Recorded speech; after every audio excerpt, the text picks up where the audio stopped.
In this topic, we are going to discuss about the variable moderating differences between domestic and international human resource management, which is the extent of reliance of the multinational on its domestic market.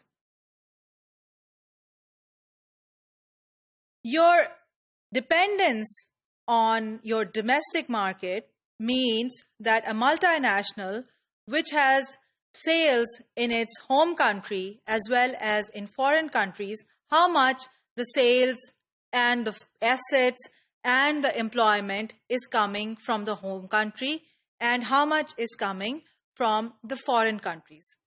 If your domestic market is influencing, if your domestic market is huge enough, then the effect of that domestic influence is going to be more pronounced on your foreign operations. And if you have a smaller domestic market, your operations will have more liberty to go international. For this, the United Nations has developed an index of transnationality.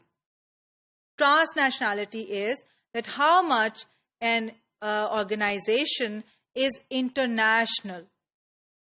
It is the average of the ratios of number one, foreign assets to total assets. How much assets out of your total assets are foreign assets? How much of your sales are foreign sales out of your total sales?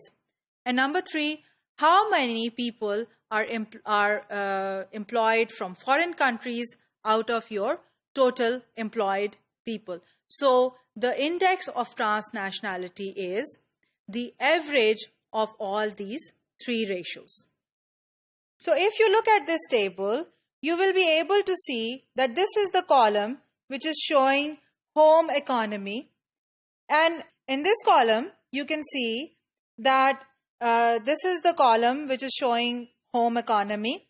You can see that none of the companies that are in the list of the top 10 companies in terms of the transnationality index, none of the companies belongs to the USA.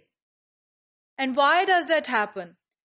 You know that America is one of the biggest economies of the world, and none of the companies which are top 10 in the transnationality index are coming from the United States. You know, McDonald's is such a big company, but in the index of transnationality, it falls on 29th number in 2008. Then Coca-Cola, which is also a giant company, that falls on the number 37th probably in the transnationality index, although you can find Coca-Cola all over the world. You can find McDonald's all over the world. But the thing is that their own economy is so big.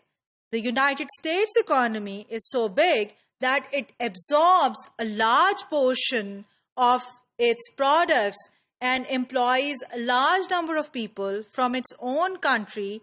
So the ratio of foreign assets to total assets and foreign sales to total sales and foreign employment, total employment is not that high that lets McDonald's or Coca-Cola fall in a high level of transnationality index.